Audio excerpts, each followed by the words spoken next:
Today we're checking out the brand new GE150 Multi-Effects Pedal, and we're going to be running this into an actual amplifier today, as well as straight into the desk. But what you're about to hear in this intro track is this going into the Joyo Sweet Baby amplifier.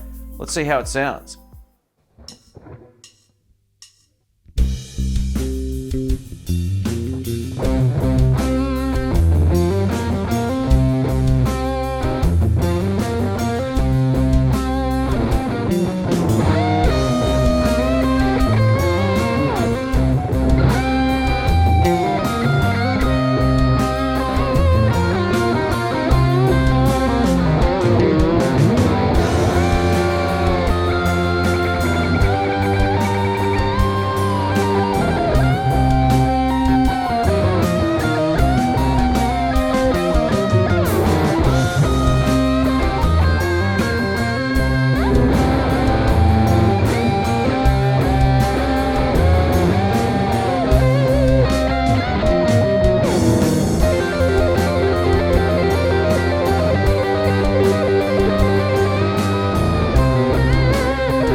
Welcome back, folks. This is Shane. I hope you liked that intro track. If you did, please give the video a thumbs up. I appreciate that. We're checking out the brand new GE150 from Mooer.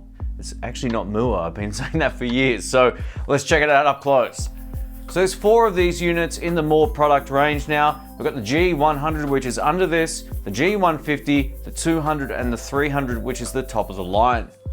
What I'm going to do with this video is show you a couple of the presets I made going directly into an amplifier, and then we'll also try some of the many presets. So if you're wondering what kind of effects we get essentially 55 amplifier presets, we get 26 cab presets, 151 effects, 200 presets, 9 effects blocks, and we get 2 foot switches on there, as well as a tuner, a looper. We get an expression pedal that can also be a volume pedal, as well as a wah. So there's so much going on that I can't possibly cover everything in this video, but I'm going to show you a practical approach to some of the presets I made, and then also just go through some of the presets randomly and see what kind of tones we can get going direct to the sound card, but firstly going through an amplifier. Taking a look at the in and out on the back, we get an auxiliary in. We also get a guitar input here. We get a left output as well as a right output, so you can get the stereo thing going on as well. We also get a headphone jack over here and a USB, so we can hook it up to the computer if we so choose. It also comes with its own power supply, which makes getting it going exceptionally easy. It's also very lightweight, which was quite surprising. Some of the other models are a little bit more robust in terms of their build, especially on the back, but you know, there's nothing wrong with plastic. There's a lot of plastic pedals out there on the market. The top though is a nice sort of brushed aluminium that really feels good. Some of their higher end models are pretty much metal everywhere, which, you know, you can feel a little bit of a difference in the weight, but it's not a deal breaker. A massive thanks to Mooer for sending this out. I really appreciate it. If you want to find out more about the GE150, I'll leave some links in the description below. I'll also post some time codes down there as well, so you can skip back and forth and go to the point in the video that makes the most sense for you. So let's get into it. All right, let's get into it. Today I'm playing the Harley Benson CST-24T electric guitar. We've actually got the GE150 going into the Joyo Sweet Baby amplifier. The reason I'm doing this is to see whether or not we can actually replace our analog pedals with a digital effects board like this, and I've kept it very simple for the tones that I will go for.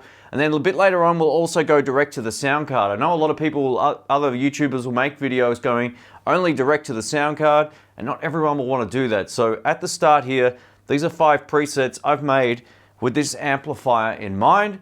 And I've also turned off the cab and amp sims obviously as well. So we're going to check out some of the effects and see how it goes. So this is the clean tone on the bridge pickup.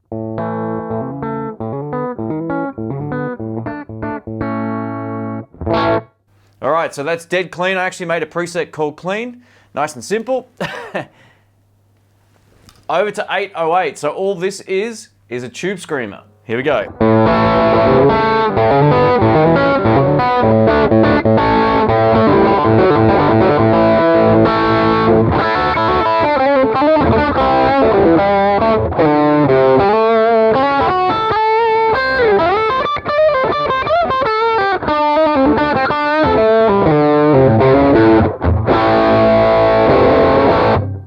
Can't go wrong with a tube screamer. It doesn't matter what you play.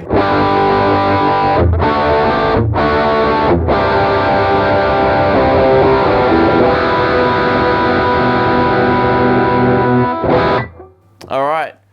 This next one's called Tremverb, so it's a little bit of tremolo and some reverb. Here we go.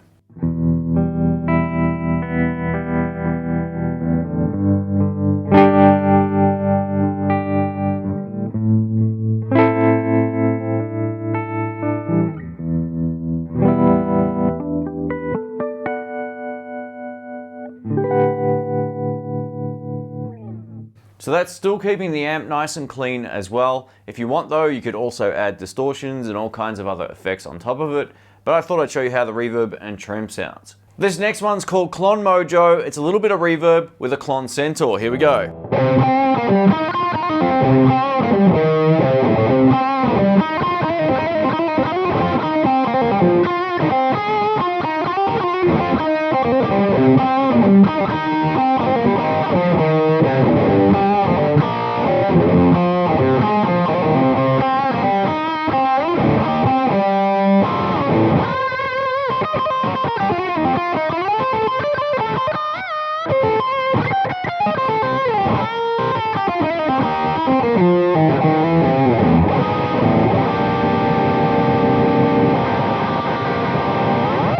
Woo, man. Ha! This next preset is called Shane Clean Delay.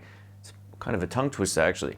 So one of the cool things about this pedal is it has a noise gate built in as well. So I'm actually going to be on split coil mode and I'm going to turn the guitar up and you're not going to hear anything. It's actually going to gate out any buzz, which is fantastic. Now, I've added some EQ as well. I've changed it up, the parameters on the EQ setting. I've also added some delay and reverb as well. Let's give this a shot on bridge.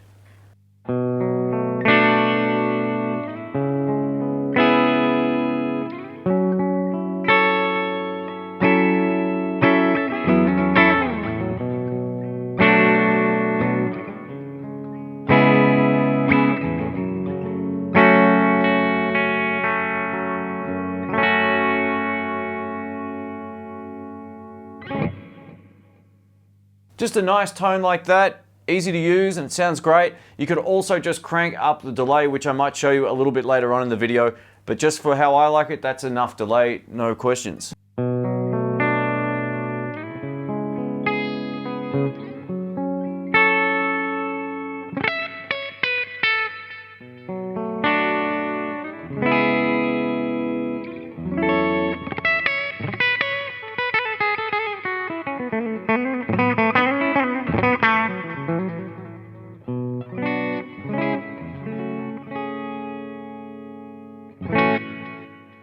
This next tone is called Fat Blues, and I really like this one. It's just another simple patch. We've got distortion, a little bit of reverb, and also the noise suppressor. So if I turn the volume on the guitar, no buzz. I think that's great.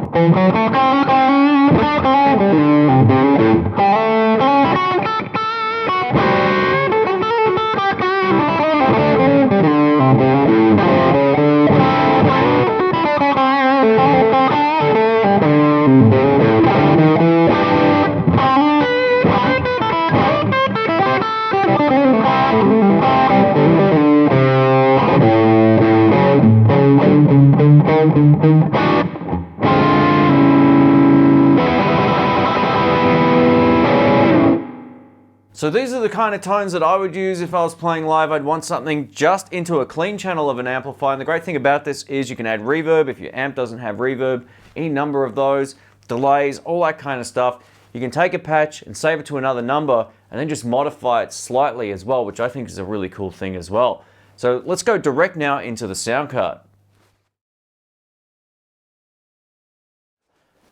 Alright, over to my Fender Stratocasters. So I'm going to actually show you some of the presets now. I'll only show you a handful because these things are really designed to make your own kind of sound, but we are going direct to the sound card, which is a UR22 MK2 from Steinberg. This is my Fender Strat. We're going to go neck and middle pickup. This first one is called 65 Deluxe Clean. Let's give it a shot.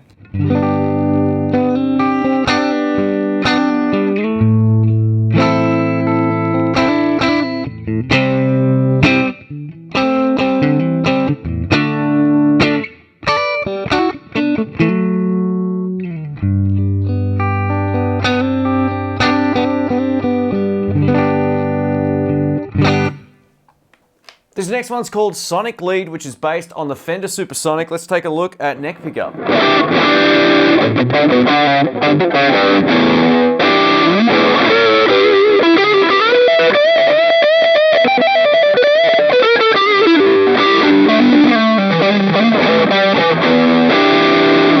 You can obviously hear a huge difference going direct to the sound card as opposed to going through the amplifier.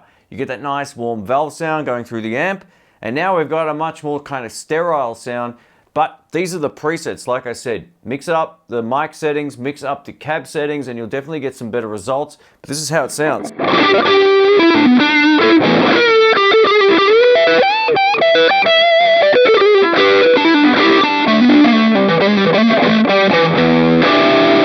This next one actually sounds pretty great. It's the Blues Deluxe, which I own as well. This is the clean tone sound. We're gonna go bridge and middle. Here we go.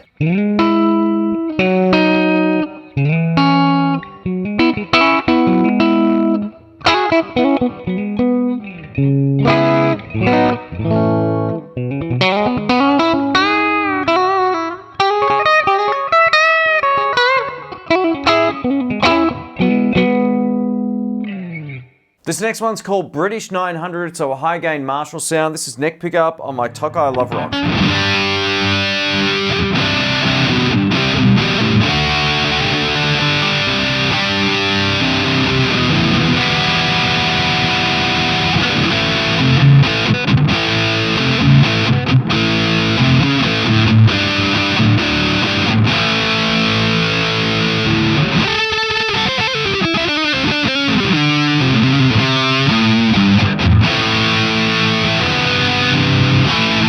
See if we can find a metal one. This next one's not a metal one, but I came across it and I thought it actually sounds pretty cool. This is the Dirty Rat Lead. Here we go.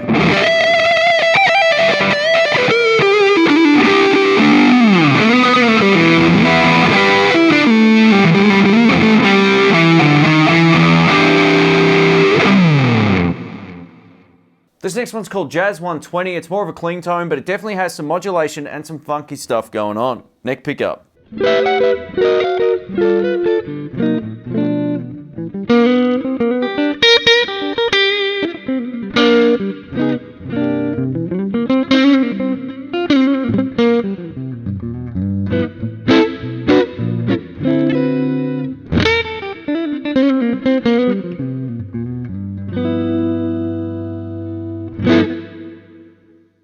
It's kind of got that spacious, luscious reverb thing going on as well. This next one will definitely appeal to the Vox fans. It's called UK 30B.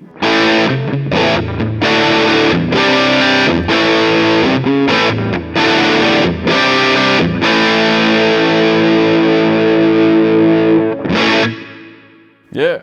This next preset will be the last one for this video. It's preset number 48. It's EV5050A Rhythm.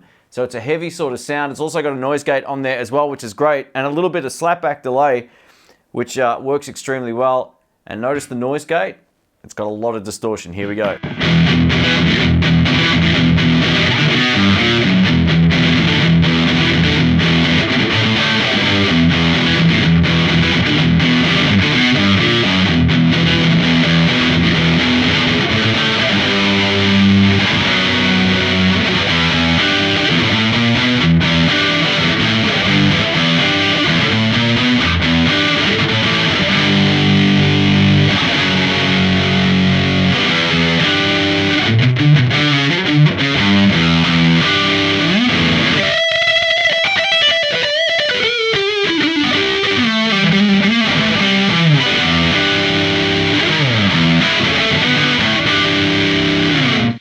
Oh, I dropped my pick. Perfect timing. Thanks for watching, folks. This is Shane. So what do I think about this unit overall? I kind of much preferred it going into the amplifier than directly into my sound card. Now, let me know in the comments if you agree with me. I might actually leave a poll up here so you can tell me what you think and why as well. It's always good hearing back from everyone who watches the videos. Now, in terms of the overall functionality, it's nice and easy to get into. I didn't even read any of the instructions. I have used the GE200 before, but this does feel very different to that.